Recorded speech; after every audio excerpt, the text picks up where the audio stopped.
नमस्कार, आप देख रहे हैं आई इंडिया और मैं हूं पंकज सिंह गौर। और आज आई इंडिया के स्टूडियो में खास मेहमान आए हुए हैं। पहले उनका परिचय कराते हैं, फिर आज जिस विषय को लेकर हम लोग चर्चा करेंगे वो बताते हैं। तो शुरुआत करते हैं हमारी तरफ बैठे हुए लखनऊ से आए हुए और व्यापारियों के लिए एक लंबी लड़ाई लड़ते चले आ रहे और मुखर वक्ता के रूप में अपनी पहचान बना चुके उत्तर प्रदेश आदर्श व्यापार मंडल के प्रांतीय अध्यक्ष संजय गुप्ता जी, आपका स्वागत है। धन्यवाद। आपके बगल में वरिष्ठ उपाध्यक्ष हैं अविनाश त्रिपाठी जी, आपका भी बहुत बहुत स्वागत है। और हमारे बगल में बैठे हुए अनिरुद्ध निगम जी जो अध्यक्ष हैं ट्रांस गोमती लखनऊ के, वो भी आए हुए हैं, आपका भी बहुत बहुत स्वागत है।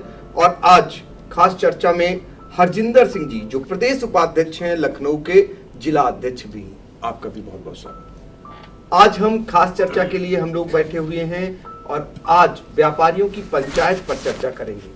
क्योंकि व्यापारियों को लेकर के तमाम बातें होती हैं, उनके हित की बात सामने जल्दी नहीं आती है। जिस तरीके की कार्रवाइयां चल रही हैं, जिस तरीके से टैक्स बढ़ाए जा रहे हैं और जिस तरीके का व्यापार बाहर के तमाम ऑनलाइन शुरू हुए हैं, उससे व्यापारी जगत पर क्या कुछ असर पड़ा है, इसकी हम आज चर्चा करेंगे। क्योंकि आज सीतापुर में खासकर अधिवेशन था और बहुत सफल अधिवेशन रहा है व्यापारियों का।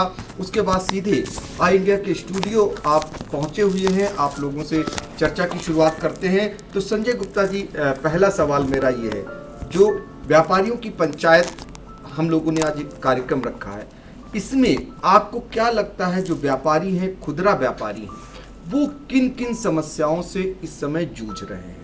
देखिए, देश के रिटेल सेक्टर के व्यापारियों के सामने बहुत बड़ी चुनौती आई हुई है। भारत के जो ट्रेडिशनल व्यापारी हैं उनका व्यापार लगभग डूबने की स्थिति में है। तमाम लोगों के व्यापार बंद हो गए हैं और 45 से 50 की उम्र पार कर चुके लोगों के सामने बड़ा संकट आ गया है कि वो अपने बिजनेस को कैसे करें, क्योंकि वो नौकरी भी नहीं कर सकते हैं। एफडीआई के अंतर्गत देश में विदेशी ई कॉमर्स कंपनियों को जो अनुमति दी गई थी, वो सभी कंपनियां अमेजॉन समेत भारत के नियम कानूनों का उल्लंघन कर रही हैं और तो हमारी देश की सरकार उनके ऊपर कोई प्रतिबंध नहीं लगा पा रही है। इसके कारण से प्रदेश और देश के व्यापारियों का व्यापार चौपट हो रहा है। हम लोग आज जो अधिवेशन किया सीतापुर में, उस अधिवेशन के माध्यम से आज हम लोगों ने ये मांग भी की है कि देश में और प्रदेश में विदेशी ई कॉमर्स पर अंकुश लगाया जाए और ई कॉमर्स के लिए प्रदेश और देश में कोई नीति बनाई जाए। साथ ही साथ देश में और प्रदेश में एक ऐसा पोर्टल तैयार किया जाए, स्वदेशी पोर्टल तैयार किया जाए, जो भारत के व्यापारियों को, प्रदेश के व्यापारियों को निःशुल्क रूप से अपने पोर्टल पर व्यापार करने का अवसर दे। पोर्टल बहुत सस्ता बनता है, लेकिन पोर्टल को चलाना बहुत कठिन काम है, वो कई हजार करोड़ रुपए का काम है। विश्व के सबसे बड़े आदमी जेफ बेजोस की कंपनी है अमेजॉन, उसकी इस प्रतिस्पर्धा हमको करनी है तो भारत के व्यापारियों को, सरकार को मजबूत करना होगा, अन्यथा भारत के रिटेल सेक्टर का व्यापार पूरी तरह चौपट हो रहा है और व्यापारियों के सामने समस्या आ जाएगी। यदि व्यापारियों के सामने समस्या आएगी तो देश में रोजगार का संकट उत्पन्न हो जाएगा, देश के सामने राजस्व का संकट उत्पन्न। बिल्कुल, अगर व्यापारियों के सामने समस्या या दिक्कत आती है तो निश्चित तौर पर अगर किसान देश का अन्नदाता होता है तो व्यापारी कहीं ना कहीं भाग्य विधाता कहा जाता है। संजय गुप्ता जी, जैसा कि आपने सवाल उठाया, खासकर 60 साल से उम्र के आसपास वाले व्यापारियों के सामने जो अमेजॉन ने जो आज बाजार पकड़ ली है, उससे जो दिक्कतें आ रही हैं, तो सरकार तो बड़े बड़े दावे करती है कि व्यापारी हित में वो तमाम कदम उठा रही है। आपको क्या लगता है, खुदरा व्यापारी जो है, जिनकी कोई पूछ नहीं होती है, उनका तमाम उत्पीड़न होता है, ऐसे में सरकार को क्या कदम उठाने चाहिए और सरकार जो अब तक कर रही है, क्या लगता है कि कुछ हित में कर भी रही व्यापारियों के? सरकार को सबसे पहले भारत के व्यापारियों पर विश्वास करना चाहिए। यदि सरकार भारत के व्यापारियों पर विश्वास करेगी तो भारत के व्यापारियों में वो सामर्थ्य है, वो क्षमता है कि जो देश और प्रदेश की सरकारों को अपने राजस्व के माध्यम से चलाने का काम करते हैं, वो भारत का एक ऐसे पोर्टल निर्माण कर सकते हैं जो विश्व का सबसे नंबर 1 का पोर्टल बन सकता है। विदेशी कंपनियां जो आई हैं वो भारत में चैरिटी करने के लिए नहीं आई हैं, वो यहाँ पर व्यापार करने के लिए आई हैं। भारत अपनी जनसंख्या के आधार पर आज विश्व का सबसे बड़ा मार्केट उपभोक्ता बाजार बन गया है। ऐसे में बड़ी बड़ी विदेशी कंपनियां यहाँ पर अपना निशाना लगाए हुए हैं। हमारे देश की सरकार को ये देखना चाहिए कि उससे उस देश को क्या फ़ायदा हो रहा है, हमारे देश को क्या फ़ायदा हो रहा है। मैं आपको बहुत एक डीप जानकारी देता हूँ। एफडीआई के अंतर्गत जो अनुमति दी गई थी, एफडीआई लाने के लिए दी गई थी, लेकिन ये कंपनियां एफडीआई भी नहीं लाई। अगर इसकी गहराई में जाएंगे तो ये कंपनियां यहाँ पर इस्टेब्लिश हुई और यहीं पर ये शेयर भी दे रही हैं और हमसे ही पैसा ले रही हैं, हमसे ही कमा रही हैं और भारत की विदेशी मुद्रा को अपने देश में ले जा रही हैं। सरकार इसका चिंतन नहीं कर पा रही, सरकार इसको सोच नहीं पा रही है।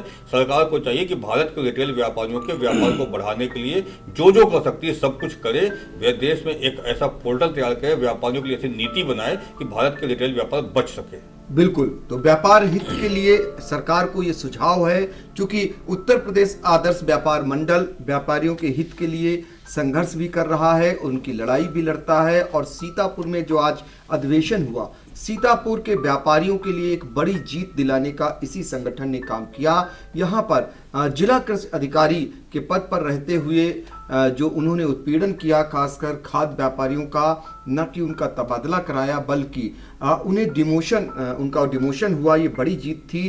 शायद यही कारण है कि आज बड़ी संख्या में खुदरा व्यापारी भी आपके संगठन के तले आज कार्यक्रम आयोजित हुआ और उम्मीद जगी है कि आगे चलकर भी उनका जो उत्पीड़न होता है वो कहीं ना कहीं रोका जाएगा।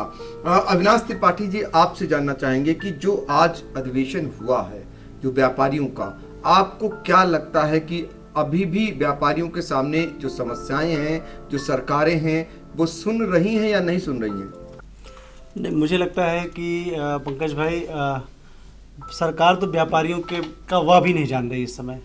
अगर सरकार के बारे में कहा जाए तो सरकार ने अभी चुनावी घोषणा पत्र अपना जारी किया था, उसमें एक लाइन व्यापारियों के लिए नहीं थी। दूसरी बात, अभी उनका बजट आया है, आप भी एक बड़े पत्रकार हैं जाने माने, आप उनका बजट उठा के देखिए, व्यापारी का वाह वहाँ भी नहीं था। तो ये माना जाए कि व्यापारियों के लिए सरकार अपनी जो उनकी डिक्शनरी है ना, वो शब्द ही जैसे लगता है उन्होंने हटा दिया है। अब रही बात व्यापारियों की समस्या की, तो व्यापारी जो है वो आप देखें, नोटबंदी के बाद से लगातार त्राही कर रहा है। नोटबंदी, जीएसटी, फिर कोरोना, उसके बाद व्यापारी, कोई भी ऐसा व्यापारी नहीं है, आप सीतापुर में सर्वे करा लें, लखनऊ से लेकर हर जगह हम लोग जानते हैं चूँकि संगठन में है, तो व्यापारियों का व्यापार निरंतर नीचे गिरा है। तो सरकार की पहली जिम्मेदारी है प्रोत्साहन नीति, उनको किसी तरह से उत्साहित किया जाए, न कि उनका शोषण हो, अधिकारियों के द्वारा उनको प्रताड़ित किया जाए, उन पर अनावश्यक दबाव बनाया जाए।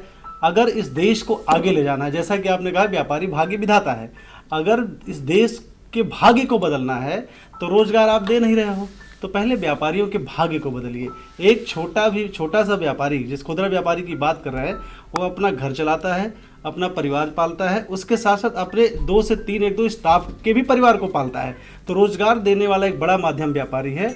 तो सबसे पहले सरकार को चाहिए कि व्यापारियों को प्रोत्साहित करके उनको कम से कम, उनको कुछ ना दे रहे तो बाधा ना दे, उनको परेशान ना करे, उनको खुलकर काम करने दे, जिससे व्यापार लोगों का बढ़े, और जब व्यापार बढ़ेगा तो रोजगार बढ़ेगा और देश की आर्थिक विकास। बिल्कुल, ये व्यापारियों की पीड़ा है कहीं ना कहीं, और डबल इंजन की सरकार के सामने अपनी पीड़ा रख रहे हैं, क्योंकि सरकार बड़े बड़े वादे करती है, बड़े बड़े दावे करती है कि व्यापार हित में वो बहुत सारे काम कर रही है, लेकिन व्यापारियों के पास क्या समस्याएं हैं, आज इसी कारण ये पंचायत व्यापारियों की लगाई गई है, ताकि ये आवाज़ उन तक जाए और समस्याएं उन तक पहुंचे, और शायद वो अपनी जो भूल चूक है जिसे कहते हैं, आपने बहुत बड़ा सवाल उठाया कि उनके एजेंडे में कहीं व्यापारियों का हित नहीं झलका, तो वो उस पर गौर करें। आने वाले समय में फिर एक बार चुनावी मोड में सरकार आएगी और उससे पहले इनके हित को ध्यान में रखकर इनके लिए भी कुछ करेगी। अब हमारे बगल में अनिरुद्ध निगम जी बैठे हुए हैं, इनसे सवाल है, चूंकि राजधानी से आते हैं बहुत सारी, आप ये बताइए कि आप देखते होंगे कि ट्रांसपोर्ट का जो किराया है जो पहले से तय है बरसों बरस से, लेकिन अब जो डीजल पेट्रोल के दाम लगातार बढ़ रहे हैं, उसके बावजूद भी जो है किराया वही है और जिम्मेदार ठहराया जाता है व्यापारियों को। तो क्या लगता है आपको? देखिए पंकज जी, बहुत पहले तो आपका चैनल के माध्यम से हम लोग आवाज़ आगे बढ़ा रहे हैं, इसका बहुत बहुत धन्यवाद। जो डीजल और पेट्रोल की अगर हम बात करें, ट्रांसपोर्ट की बात करें, तो मैं देख रहा हूँ पिछले कई वर्षों में उसका जो एक दर है वो वही चला रहा है, लेकिन डीजल 25 पैसे 50 पैसे करके वो 5 रुपये 7 रुपये 10 रुपये करके 100 रुपये, फिर 5 रुपये करके नीचे, फिर अठन्नी चवन्नी करके फिर उसी रेट पे हो जाता है। अब ट्रांसपोर्ट वालों के जो खर्चे हैं, जो टैक्सेस हैं, वो भी ऑलरेडी दिन पर दिन बढ़ रहे हैं, लेकिन उनकी इनकम नहीं बढ़ रही है। अब इस कंडीशन में या तो ओवरलोडिंग करते हैं, या कभी अवेलेबल में उनकी कोई कमी होती है या ऐसा कुछ होता है तो उनका पनिशमेंट होता है। उनका ये नहीं देखा जा रहा है कि वो ये ऐसा करने पे किस लिए मजबूर हैं। हम उनको ऐसी कौन सी व्यवस्था दें, डीजल पेट्रोल अगर उनके हित का है नहीं है उनके पास, तो हम ट्रांसपोर्ट की दरों को बढ़ाएं जिससे वो सर्वाइव कर सके, वो अपने खर्चे उठा सके और ट्रांसपोर्ट आराम से वो चला सके और अपने साथ दूसरे लोगों को जो रोजगार दे रहे हैं उस पर वो कायम रहे। बिल्कुल। तो ये देखिए, ये बहुत छोटी छोटी बातें और बड़ी बात भी हैं जिनसे व्यापारियों को दो चार होना पड़ता है, और कहीं ना कहीं सरकार अगर इस बात को सुने तो निश्चित तौर पर ये समस्याएं दूर हों, और ये जो व्यापारी हैं जब ये खुशहाल होंगे तो निश्चित तौर पर देश भी खुशहाल होगा। अब हमारे साथ हरजिंदर सिंह मौजूद हैं और उनकी हमने बातें सुनी, बहुत सारे डाटाज उनके पास हैं और बहुत ही पुख्ता जानकारी आज व्यापारियों को उन्होंने अपने संबोधन में दी। तो उनसे जानना चाहेंगे कि जो आप सवाल उठा रहे थे, वो जो आपके सवाल हैं वो सरकार के सामने जाएं, सरकार तक पहुँचें, वो ऐसे कौन कौन सवाल हैं जहाँ से व्यापारी का हित हो सकता है, समाज का हित हो सकता है, सरकार का हित हो सकता है, और कहाँ सरकार नहीं सोच पा रही, नहीं जाग पा रही है? मेरा ये मानना है कि जैसा कि हम लोग सब जानते हैं कि भारत एक बहुत बड़ा देश है। हमारी पॉपुलेशन करीब 150 करोड़ के आसपास है, जिसमें अब आज 2020 से ये बोला जाता है कि यंगेस्ट पॉपुलेशन में इंडिया नंबर 1 है, रैंकिंग आती है पूरी दुनिया में, पूरे विश्व में। तो इसका मतलब क्या है? इसका मतलब ये है हमारे पास सबसे ज़्यादा यूथ है, और यूथ को अगर हम समय रहते जो उनको चाहिए वो प्रोवाइड नहीं करेंगे तो इसके आगे चल के शायद हमको कुछ ऐसे परिणाम फेस करने पड़ सकते हैं जिसके लिए शायद हम लोग तैयार नहीं हैं। जो हम एमएसएमई की बात करते हैं या हम ट्रेडर्स की बात करते हैं, तो ट्रेडर्स जैसा कि हम जानते हैं कि पूरे इंडिया में वो अलग अलग लोकेशंस पे लोकेटेड हैं। हर लोकेशन पे उसके हिसाब से वो एम्प्लॉयमेंट भी जनरेट करते हैं, और एम्प्लॉयमेंट सिर्फ जनरेट नहीं करते हैं, वो रेगुलर बेसिस पे एम्प्लॉयमेंट जनरेट करते हैं, जो कि शायद ई पोर्टल कंपनीज, ई मार्केटिंग कंपनीज या और कोई कंपनीज इतना एम्प्लॉयमेंट जनरेट नहीं कर पाएगी।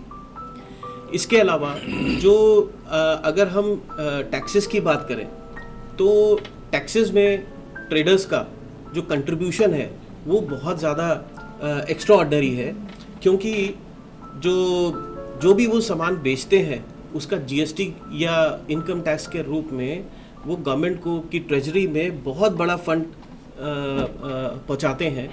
और ऐसा बोला जाता है कि हमको ये मानना चाहिए कि जो ट्रेडर्स हैं वो बेसिकली एक जगह से टैक्स कलेक्ट करके, कलेक्शन सेंटर की तरह काम करते हैं, टैक्स कलेक्ट करके और गवर्नमेंट की ट्रेजरी को भरते हैं। तो इसमें गवर्नमेंट को जो ट्रेडर्स हैं उनको सपोर्ट देना बहुत ज़रूरी है। सपोर्ट देने के लिए सबसे पहले हमारा ये मानना है कि कंप्लाइंसेस के ऊपर काम करना चाहिए। जो कॉम्प्लिकेटेड सिस्टम स्ट्रक्चर जो गवर्नमेंट डेवलप करता जा रही है उससे स्पेशली जो माइक्रो और स्मॉल सेगमेंट के जो ट्रेडर्स हैं इनके ऊपर बहुत इम्पैक्ट आ रहा है, और इनके पास ऐसी क्षमता नहीं है कि इन सारे कंप्लाइंसेस को वो कंप्लीट या बीट कर सके। और इसका जो उनके ऊपर इफेक्ट आ रहा है कि उनके ऊपर फाइनेंशियल इम्प्लीमेंटेशंस आते हैं कि उनका जो कॉस्टिंग है, अपनी इस्टेब्लिशमेंट की कॉस्टिंग है, उसकी वजह से इंक्रीज़ करती है। हम अगर ई पोर्टल या ई मार्केटिंग कंपनीज या अमेज़ॉन जैसी कंपनीज के साथ कंपैरिजन अगर करें तो हमें एक डिफरेंस और मिलेगा। वो ये मिलेगा कि जो ट्रेडर्स हैं वो बहुत छोटी क्वांटिटीज़ में बाइंग करते हैं, लेकिन एक बात और है कि वो लोकल बाइंग करते हैं।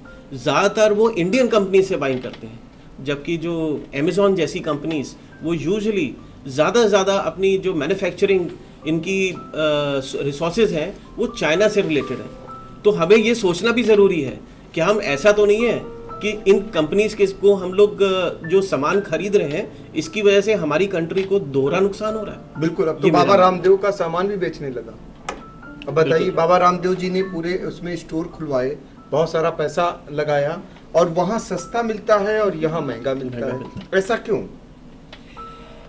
ऐसा इसलिए कि जैसे मैंने अभी थोड़ी देर पहले बोला कि ट्रेडर्स के पास उतनी क्षमता नहीं है, उतना फाइनेंशियल रिसोर्सेज नहीं है कि वो लार्ज क्वांटिटी में कोई भी सामान को डायरेक्ट मैन्युफैक्चरर से बाय कर सकें।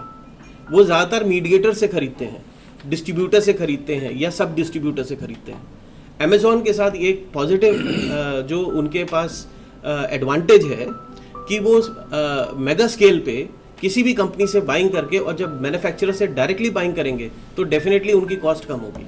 बिल्कुल। तो ये व्यापारी पंचायत में बहुत सारी बातें ऐसी निकल करके आ रही हैं, और ये छोटी छोटी बातें हैं, लेकिन ये जरूर व्यापारी जो व्यापार जगत है उनको कहीं ना कहीं प्रभावित कर रही हैं, और ये दर्द है इनका, ये समस्याएं हैं इनकी, और हम इस मंच के माध्यम से सरकार तक पहुंचाने की कोशिश कर रहे हैं। सरकार जागे।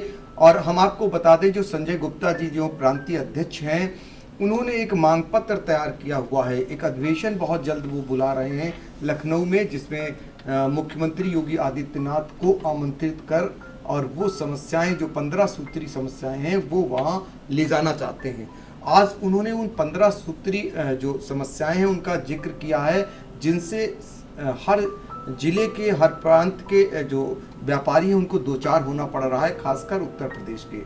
तो हम जानना चाहेंगे वो 15 सूत्री जो आपका मांग पत्र है, जिसको आप रखना चाहते हैं मुख्यमंत्री के समक्ष, वो क्या क्या समस्याएं हैं, जरा सा व्यापारी भी जाने तो निश्चित तौर पर आपसे जुड़ेगा, और उस अधिवेशन में यहाँ का भी व्यापारी बड़ी तादाद में पहुंचकर आपको मजबूती प्रदान करेगा। आज उत्तर प्रदेश आदर्श व्यापार मंडल सीतापुर और खुदरा कृषि व्यापारी वेलफेयर एसोसिएशन सीतापुर के तत्वाधान में जो अधिवेशन हुआ, उसमें हम लोगों ने 15 मांग पत्र का अनुमोदन किया। पूरे सदन से हम लोगों ने 15 मांगों का आज हम लोगों ने अनुमोदित कराया, जिसमें सबसे पहली मांग ये थी कि प्रदेश में और देश में ई कॉमर्स के लिए पॉलिसी बनाई जाए। प्रदेश के अंदर एक ऐसा पोर्टल तैयार किया जाए जो अमेज़ॉन से टक्कर प्रतिस्पर्धा करने में सक्षम हो।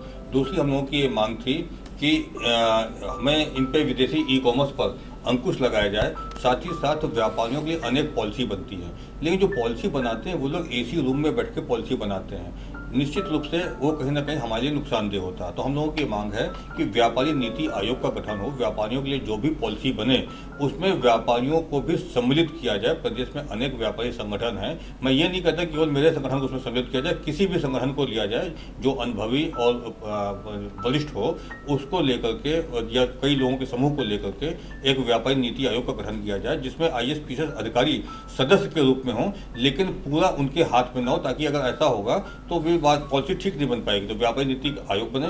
साथ ही साथ जो व्यापारी GST में पंजीकृत हैं उन व्यापारियों को व्यापारी स्वास्थ्य बीमा मिले, कम से कम 10 लाख रुपए तक का उनको हेल्थ का इंश्योरेंस मिलना चाहिए। क्योंकि अभी आपने कोविड में देखा होगा, सरकार ने अपने सभी फ्रंट लाइन वर्करों को बीमा दिया, उनको कहीं ना कहीं कंपनसेट भी किया। किसी दुर्घटना में अगर उनका कुछ नुकसान हो गया, उनकी शारीरिक क्षति हुई, अगर उनका देहावसान हो गया, लेकिन व्यापारी जो सरकार के कहने पर ही अपनी दुकानों को खोल कर जनता को दवा और खाद्य सामग्री की आपूर्ति कर रहा था, यदि उसको कुछ हो गया तो उसके परिजनों को ये लाभ नहीं मिल पाया। तो हम लोग की दूसरी मांग ये है कि जो दुर्घटना बीमा योजना है उसका दायरा बढ़ाते हुए 10 लाख रुपए का सरकार उत्तर प्रदेश में लागू है, उसमें कोविड और दूसरी अन्य महामारी को भी शामिल किया जाए, ये हम लोगों ने मांग की है। साथ ही साथ प्रदेश के अनेक महानगरों में क्योंकि शहरों का विकास हो रहा है, शहर बहुत तेजी से बढ़ रहे हैं, तो ऐसे में जनता की आवश्यकता अनुसार तमाम बाजारें स्वाभाविक रूप से रेजिडेंशियल से कॉमर्शियल में तब्दील हो गई हैं। तो जो बाजारें लखनऊ, कानपुर इस तरीके के महानगरों में रेजिडेंशियल से कॉमर्शियल में तब्दील हो गई हैं, वहाँ पर मिक्स लैंड यूज की पॉलिसी लाई जाए और उन बाजारों को मार्केट स्ट्रीट घोषित किया जाए। अभी आपने देखा होगा सीतापुर में एक अधिकारी द्वारा व्यापारियों का बहुत उत्पीड़न किया गया। प्रदेश में कहीं ना कहीं इंस्पेक्टर राज हावी है, तमाम चीज़ें ऑनलाइन कर दी गई हैं, लेकिन ऑनलाइन के बावजूद अधिकारी फिजिकल बुलाते हैं, कोई ना कोई उस पर क्वेरी लगा देते हैं, उस क्वेरी को क्लियर करने के लिए वो अपने ऑफिस बुलाते हैं और फिर व्यापारियों को उत्पीड़न होता है। उत्पीड़न की समाप्ति के लिए इंस्पेक्टर राज की समाप्ति होनी चाहिए और व्यापारी जिस अधिकारी की शिकायत करे, भ्रष्ट अधिकारी की मैं एक शब्द का प्रयोग कर रहा हूँ, भ्रष्ट अधिकारी, मैं ये नहीं कहते सारे अधिकारी गड़बड़ हैं, लेकिन जो अधिकारी व्यापारियों का उत्पीड़न कर रहे हैं, जो भ्रष्ट हैं, उन अधिकारी की यदि व्यापारी शिकायत करता है तो मुख्यमंत्री जी प्राथमिकता के आधार पर उस शिकायत को गंभीरता से लेते हुए उसकी जांच कराएं, ताकि व्यापारियों में एक मैसेज जाए और भ्रष्ट अधिकारियों में भी एक उसका मैसेज जाए, तो भ्रष्ट अधिकारियों पर कार्रवाई होनी चाहिए। इसी तरीके से हाउस टैक्स रेजिडेंशियल का 5 गुना है कई जिलों में। आज मैं सीतापुर के अधिवेशन में था तो वहाँ पर भी ये बात आई। रेजिडेंशियल का डबल आप कर लीजिए, जो जायज़ हो सकता है, लेकिन 5-5 गुना व्यापारी भी इसी समाज का अंग है, उसको आप क्यों ऐसा मान के चल रहे हैं कि सब कुछ उसी से आप लेंगे? तो जो लोग हाउस टैक्स दे देते हैं उनसे वसूली करके अपना राजस्व को बढ़ाइए। रेजिडेंशियल का 5 गुना होना न्याय संगत नहीं है। तो आदर्श व्यापार मॉडल की आज के अधिवेशन के माध्यम से ये भी मांग हुई है कि रेजिडेंशियल का डबल कर लिया जाए, 5 गुना हाउस टैक्स होना गलत है। इसी तरीके से जितनी बिजली उतने दाम, यदि हम जितनी बिजली उपभोग कर रहे हैं उतने का हमको बिल आना चाहिए, उसमें मिनिमम चार्ज, सर चार्ज, ये सब चार्जेस नहीं होने चाहिए, क्योंकि ये भी कहीं ना कहीं व्यापारियों का उत्पीड़न है। बिजली हमारी जितनी महंगी होती जाएगी, हमारी लागत मूल्य बढ़ता जाएगा, उतनी महंगाई बढ़ती जाएगी। लागत मूल्य का बहुत बड़ा काम है। डीजल और वैट की जो उसकी बात होती है पेट्रोल की, इसको जीएसटी के अंतर्गत लाना चाहिए। यदि इसमें जीएसटी के अंतर्गत ले आएंगे तो वैट की कीमतें बहुत ज़्यादा हैं। जब हम एक देश एक कर की बात करते हैं तो क्यों वैट अभी तक की प्रभावी है? वैट को नहीं होना चाहिए।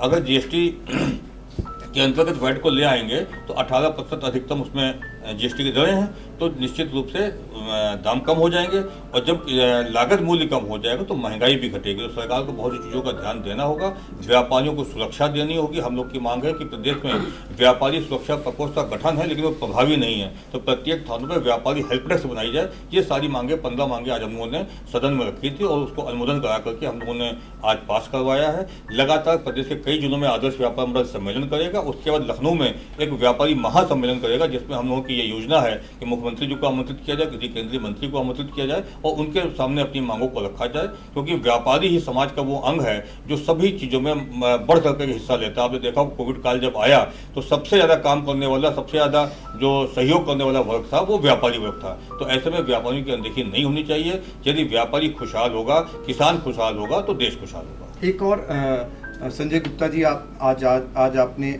संकल्प दिलाया कि कोई भी व्यापारी अधिकारियों को पैसे न दे और साथ ही गलत काम न करे।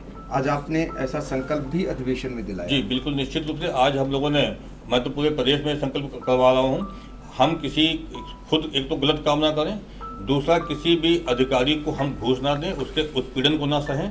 यदि हम उसके उत्पीड़न को सहेंगे तो हम कहीं ना कहीं अन्याय कर रहे हैं, क्योंकि अन्याय को बर्दाश्त करना भी अन्याय है। तो ऐसे में आदर्श व्यापार मंडल मुखर होकर के आवाज़ उठा रहा है। जो भ्रष्ट अधिकारी उनके खिलाफ हमने मोर्चा खोल दिया है और हमने व्यापारियों से अपील की है कि ऐसे भ्रष्ट अधिकारियों की सूची बनाएं, उनकी संपत्ति का ब्यौरा इकट्ठा करें और हम लोग उनके खिलाफ आय से अधिक संपत्ति के मामले में जाएंगे। आदर्श व्यापार मंडल बढ़ चढ़कर इस काम को आगे बढ़ाएगा। मुख्यमंत्री जी को, प्रधानमंत्री जी को, वित्त मंत्री जी तक का यह विषय उठाएगा। आवश्यकता पड़े तो हम लोग कोर्ट भी जाएंगे और संबंधित विभागों में भी जाएंगे। बिल्कुल।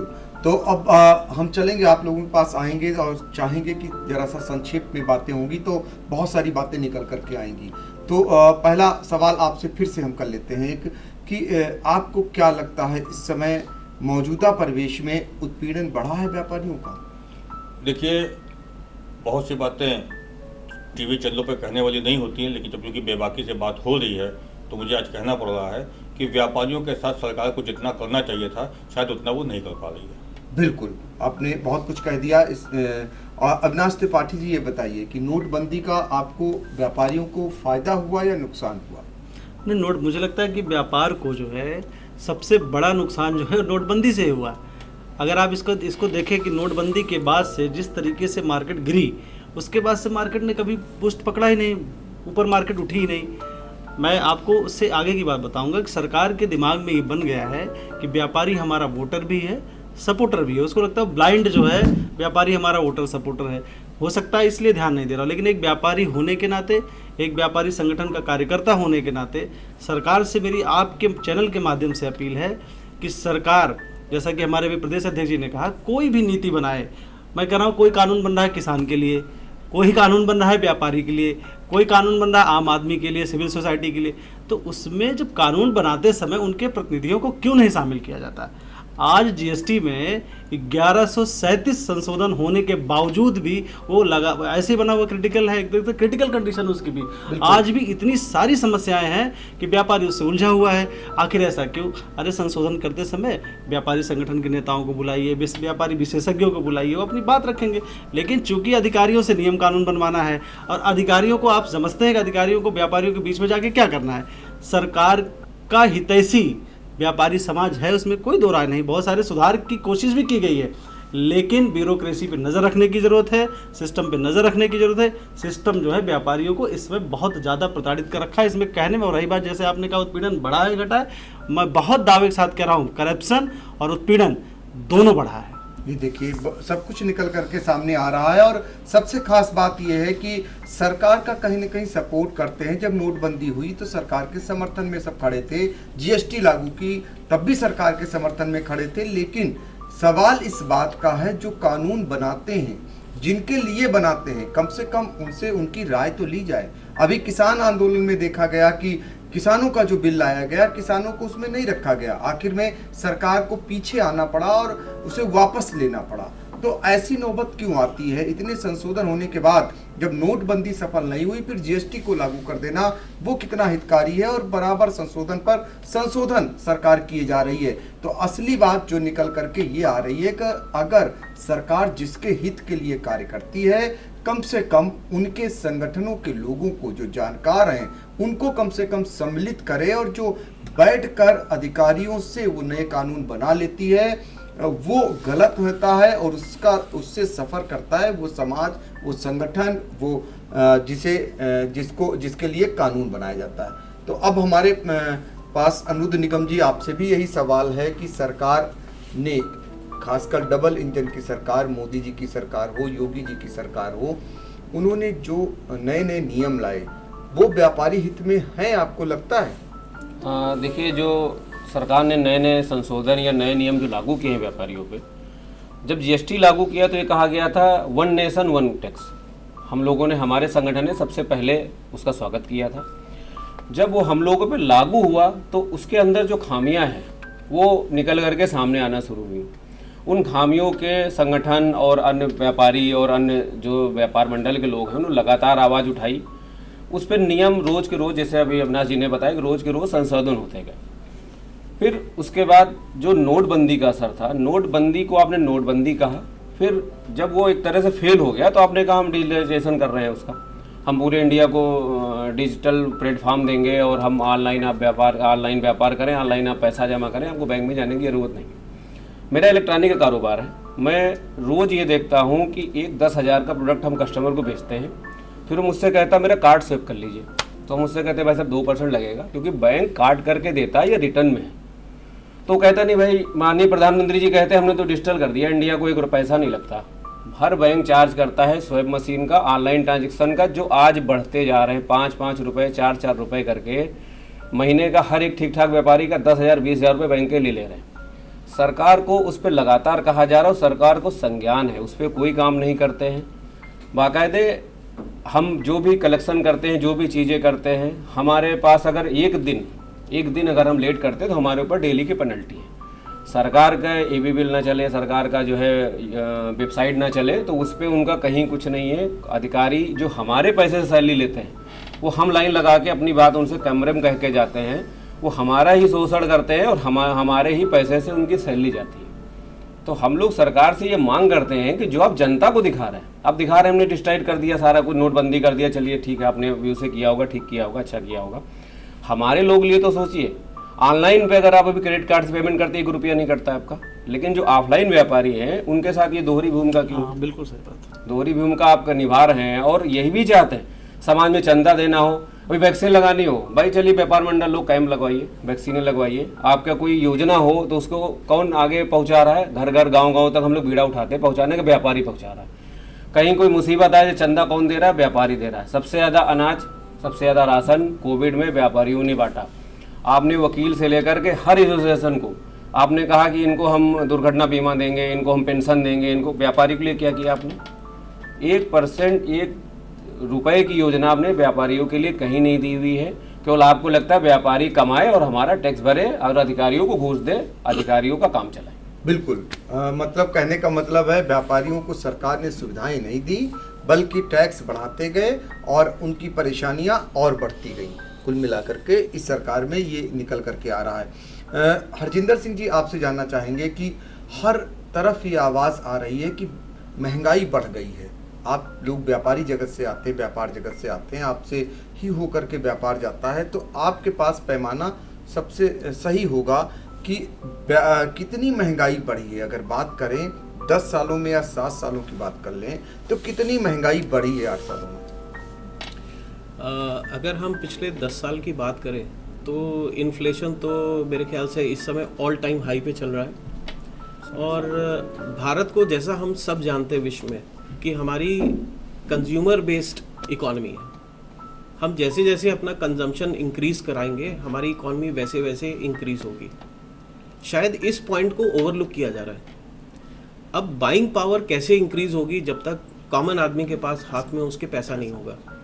और दूसरी ये देखने वाली बात है, कोविड का जब काल आया है उसके बाद से हम अगर डाटा के ऊपर हम एनालिसिस करें तो कंज्यूमर कॉन्फिडेंस इंडिया का पूरे विश्व में सबसे लोएस्ट पे था। तो ये बहुत सारी चीज़ें दर्शा रहा है कि हमारी इकॉनमी किस डायरेक्शन में जा रही है और उसको करेक्शन करने के लिए हमको क्या क्या करना चाहिए। जो शायद अभी सरकार अगर इन्फ्लेशन के ऊपर ध्यान नहीं दिया, मतलब महंगाई के ऊपर अगर ध्यान नहीं दिया, कंट्रोल नहीं किया, तो आने वाले समय में इसकी स्थिति और ख़राब हो सकती है। देखिए, ये आईना है, चूँकि ये व्यापार जगत के वो लोग हैं जो लंबे समय से व्यापार भी करते आ रहे हैं और व्यापारियों के संपर्क में रहते हैं। तो बहुत सारे व्यापारी अपनी समस्याओं को इस संगठन पे बताते हैं और इन तक जो छन के आता है वो निकल करके आ रहा है। और हम चाहेंगे कि सरकार जरूर चेते, सरकार तक ये बात जाए और सरकार जाने की कम से कम जिन हालातों से व्यापारी जगत जूझ रहा है, जो समस्याएं इनके सामने हैं, उनको सुने, उनको समझे। उम्मीद करेंगे जो आप लोग अधिवेशन बुला रहे हैं उसमें ये उचित फोरम पर आप बात रखेंगे तो जरूर सुनेंगे। संजय गुप्ता जी, ये बताइए कि खुदरा व्यापारी, बहुत सारे व्यापारियों की बात हो गई, जो खुदरा व्यापारी होते हैं वो बहुत सारी समस्याओं से जूझते हैं, उनको आपने मंच देने का काम किया है, उनसे आपका क्या आह्वान है? देखिए, सबसे पहले तो आदर्श व्यापार मॉडल का ये योजना है कि एक तरफ तो संगठन विदेशी ई कॉमर्स कंपनियों से लड़ने का काम कर रही है, लेकिन दूसरी तरफ हम ये कह रहे हैं कि ई कॉमर्स व्यापार करने की एक नई विधा है। इस विधा को देश की जनता और विशेष रूप से देश के युवा अपना चुके हैं। तो ऐसे में यदि हम केवल ई कॉमर्स का विरोध करेंगे तो वो उचित नहीं है। हम अपने सीमित संसाधनों में जब तक हमसे जो हो सकता है, व्हाट्सएप के माध्यम से, फेसबुक के माध्यम से, इंस्टाग्राम के माध्यम से अपने शोरूम को, अपने व्यापार को, अपने प्रोडक्ट को सोशल मीडिया के प्लेटफॉर्म पर लेकर के आएँ, ताकि उसके माध्यम से हमारी दुकानों का प्रचार हो सके और हम अपने गुणवत्ता को, अपने रेट्स को जितना ज़्यादा अच्छा कर सकते होंगे, रेट जितने कम रख सकते होंगे, तो हमारी दुकान की हमारा व्यापार दुकान बढ़ेगी, हमारा ग्राहक बढ़ेगा। क्योंकि अभी जब हमारे पास सीमित संसाधन हैं, हम सीधे सीधे उनसे प्रतिस्पर्धा नहीं कर सकते, लेकिन अभी भी कहीं ना कहीं जो अच्छे व्यापारी हैं उनका तालमेल अपने ग्राहकों के साथ बना हुआ है, वो तालमेल टूटने ना पाए। क्योंकि यदि हम उनको, जो ग्राहक को चाहिए, यदि हम वो चीज़ उनको मुहैया नहीं कराएंगे तो ग्राहक हमसे टूटकर अलग होगा। तो आज आपके चैनल के माध्यम से, आज के इस अधिवेशन के माध्यम से हम लोगों ने ये भी एक काम किया है कि हम अपने व्यापारियों को इसलिए जागरूक कर रहे हैं कि आप ई कॉमर्स के पोर्टल पर अपने आप जितना जिसकी क्षमता उसको ई कॉमर्स के माध्यम से व्यापार को लाएं। दूसरी बात क्या है कि आप अपने शॉप पे, अपने शोरूम पे पेमेंट करने के जितने भी माध्यम हैं, चाहे वो पेटीएम है, चाहे वो डेबिट क्रेडिट कार्ड का स्वैपिंग मशीन है, जो भी माध्यम है वो जरूर रखें। क्योंकि यदि आपके पास ग्राहक आता है और वो आपको पेमेंट करता है, आपके पास पेमेंट लेने का मोड नहीं है, तो आपका ग्राहक कहीं दूसरी तरफ चला जाएगा। तीसरा, आप अपने शोरूम को खूब साफ सुथरा रखिए, आप खुद बढ़िया ड्रेसअप होकर के बैठिए, क्योंकि आज का ग्राहक अच्छे परिवेश में, अच्छे वातावरण में खरीदारी करना चाहता है। मॉल कल्चर आया हुआ है, तो हमारे पास एक मॉडल बना हुआ है। तो हम अपने शोरूमों को बहुत बड़ा नहीं कर सकते, लेकिन जो हमारे पास शोरूम है उनको ही हम इस शेप में बना कर रखें कि किसी भी ग्राहक को हमारे शोरूम पर आके परचेजिंग करने में अच्छा लगे। छोटी छोटी योजनाएँ बनाएं, छोटे छोटे प्लानिंग के साथ में काम करें, ताकि आप अपने व्यापार को बढ़ा सकें। अपने स्तर पर आप अपने व्यापार को बढ़ाइए। सार्वजनिक रूप से, सामूहिक रूप से हम आपके व्यापार को कैसे बढ़ा सकते हैं, इसकी चिंता हम सरकार के साथ बातचीत करके, आवश्यकता पड़े तो सड़कों पे आकर के करने की तैयारी कर रहे हैं। तो दोनों रास्ते हैं व्यापारियों के पास, सरकार से भी बातचीत करेगी और अगर नहीं सुलझता है और समस्या का समाधान नहीं होता है तो एक आह्वान सड़कों पर उतरने का भी है। धीरे धीरे अब भी देखा गया है कि व्यापार संगठन जो पहले हुआ करते थे वो धीरे धीरे गौड़ हो चुके हैं और साथी ने बताया कि सरकार ने मान लिया है कि व्यापारी जो है हमारा है और उसके लिए कोई सोच नहीं है। लेकिन अब धीरे धीरे जो आज व्यापारी मंच से जो बात उठी है, पंचायत से जो बात उठी है, वो कहीं ना कहीं पीड़ा है, कहीं ना कहीं दर्द है जो सामने आने लगा है। और उससे वो जो नीतियां हैं सरकार की, वो अब उन्हें कहीं ना कहीं पीछे ले जाने का काम कर रही हैं। तो यही कारण है कि वो जो जहां पर सरकार की गलती है उनको जगाने का काम शुरू हो चुका है। और सभी की अपेक्षा है कि सरकार समय रहते जाग जाए, इनकी समस्या का निदान कर ले, तो शायद इन्हें सड़कों पर न उतरना पड़े। फिलहाल आज जो व्यापारी पंचायत हुई, इसके लिए आप सभी अतिथियों का बहुत बहुत शुक्रिया अदा करते हैं।